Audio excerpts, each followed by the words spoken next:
Welcome to DY news. Medak జిల్లా రామన్పేట మున్సిపాలిటీలో Medak MLA doctor బైనంపల్లి Rohit Rao ఆదేశాల మేరకు టీపీసీసీ కార్యదర్శి చౌదరి సుప్రభాతరావు బాధ్యతలు స్వీకరించారు. 3వ వార్డులో పోస్ట్ మార్టం రూమ్ దగ్గర నుండి పాండా చెరువులకు పోయే నాలా ఏదైతే ఉందో 30-40 సంవత్సరాలుగా దుర్గంధం వెదజల్లుతుంది. 2 నెలల క్రితం వచ్చిన వరదలకి ఆ ప్రాంతం మొత్తం నీట మునిగి చాలా ఇళ్లు కోల్పోవడం జరిగింది. తక్షణమే కాంగ్రెస్ పార్టీ అధికారులు స్పందించి నూతన మరమ్మతులకు ఏర్పాటు చేయడం జరిగింది. ఎమ్మెల్యే ఆధ్వర్యంలో దాదాపు 70 లక్షల రూపాయలు శాంక్షన్ అయిందని, దాదాపు 6 ఫీట్ల వెడల్పు 6 ఫీట్ల ఎత్తుతో నాలా మరియు సీసీ రోడ్డు డ్రైనేజీ పనులు సక్రమంగా జరుగుతున్నాయి. సార్ నమస్తే sir, welcome to my channel. Sir మనం ఇప్పుడు రామాయంపేటలో సాయిరామ్ టాకీస్ ఆపోజిట్ 3వ వార్డులో ఉన్నాము. మన కాంగ్రెస్ పార్టీ లీడర్ టీపీసీసీ అధ్యక్షులు గారు లైవ్లో ఉన్నారు అండ్ వార్డు సభ్యులు కూడా ఉన్నారు. సార్ ఇక్కడ నిల్చోండి సార్. కౌన్సిలర్ సుందర్ సింగ్ గారు కూడా ఉన్నారు. సార్ నమస్తే సార్. ఈ వార్డులో ఇంత పెద్ద మోరి ఇంత గలీజ్గా ఉండే కదా ఇప్పటివరకు, ఇంత అభివృద్ధి అవుతుంది కదా, అసలు ఇక్కడ ఏం వర్క్ నడుస్తుంది చెప్పగలరా కొంచెం? సుందర్ సింగ్ గారు పక్కన నుంచి. రామాయపేట ప్రజలకు నమస్కారం సార్. చెప్పండి సార్. ముఖ్యంగా 3వ వార్డులో ఏదైతే మన సివిల్ హాస్పిటల్ పక్క పోస్ట్ మార్టం రూమ్ దగ్గర నుంచి పాండచర్లకు పోయే నాలా ఏదైతుందో దాన్ని పూర్తిగా కూడుకపోయి దాదాపు 30-40 సంవత్సరాలుగా దుర్గంధం వెదజల్లుతుంది. అదేవిధంగా మొన్న వచ్చిన వరదలకు ఫ్లడ్లో ఇక్కడ ఈ ప్రాంతంలో ఇండ్లన్నీ కూలిపోవడం జరిగింది. దాన్ని చూసిన మేము అప్పుడే ఫ్లడ్స్లో క్లియర్ చేయడం జరిగింది. రోడ్ అంతా ఈ ఫ్లడ్స్ ఎందుకు వస్తున్నాయి, ఇక్కడ నీళ్ళని ఎందుకు అయిపోతాయి, ఇళ్ళకి మొత్తం నీళ్ళు వచ్చినాయి. అంత పేదల ఇండ్లు ఉన్నాయి, ముస్లిం మైనార్టీల ఉన్నాయి, అదేవిధంగా బీసీల ఇండ్లు ఉన్నాయి, ఇళ్ళు అన్ని పేదోళ్ళ ఇండ్లే ఉన్నాయి. కాబట్టి తక్షణమే మరమ్మతులు చేపించి నూతన కాలువను ఏర్పాటు చేయమని ఎమ్మెల్యే గారు ఆదేశించడం జరిగింది.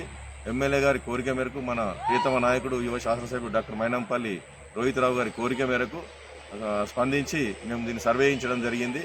ఈ నాలాను పూర్తి స్థాయిలో కొత్తగా కడితేనే మనకు ఈ ప్రాంతంలో నీళ్ళు రావు, భవిష్యత్తులో కూడా బాగుంటుంది. లేకుంటే ఈ డెంగ్యూ బారిన పడుతుంది, ఈ ప్రాంతంలో కలరా, డెంగ్యూ అన్ని రోగాలు వస్తున్నాయి అని చెప్పి ఎమ్మెల్యే గారు తక్షణమే పని ప్రారంభించమని చెప్తే మేము దాదాపు దీనికి 70 లక్షలు శాంక్షన్ ఇప్పించి ఎమ్మెల్యే గారి కృషితో ఇప్పించి పని ప్రారంభించడం జరిగింది.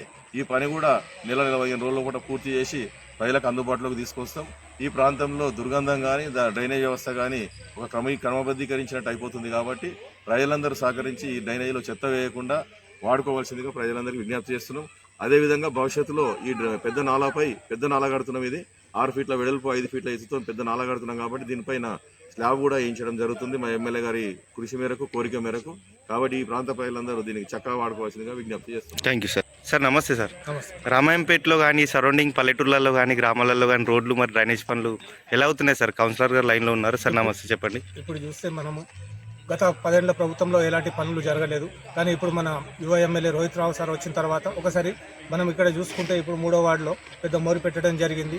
మరి దీనిపైన స్లాబ్ గిన వేయడం జరుగుతుంది. మరి ఇదే రకంగా అన్ని వార్డులో పనులు అతి త్వరలోనే అన్ని కంప్లీట్ చేస్తారని ఆశిస్తున్నాను. Thank you. వార్డులో ఉంటాడు ముజుబాయ్ అన్న, మీరు కూడా రండి. నమస్తే ముజుబాయ్. ఈ వార్డులో అసలు ఇంతకుముందు మోరీ లేదు కదా, మొన్న వరదకి మొత్తం కొట్టుకుపోయింది కదా. మరి ఇప్పుడు సార్కి చెప్పగానే దృష్టికి తీసుకుపోగానే అన్నగారికి చెప్పగానే అన్నగారు వచ్చి దానికి స్పందించి చూసి మొన్న వరద వచ్చినప్పుడు కూడా చూసి ఇంట్లో ఖచ్చితంగా మోరీ కట్టిస్తారు, పెద్ద డ్రైనేజ్ కట్టిస్తా అని చెప్పారు. సార్ డ్రైనేజ్ కట్టిస్తారు. దాంతో మాకు దోమలు రాకుండా ఏది వ్యాధి రాకుండా బాగుంటుందని ఫ్యూచర్లో అనుకోకుంటున్నాను. ఓకే. లేటెస్ట్ అప్డేట్ కోసం ఇప్పుడే మా ఛానల్ ని లైక్ చేయండి, షేర్ చేయండి, సబ్స్క్రైబ్ చేసి గంట సింబల్ ని క్లిక్ చేయండి.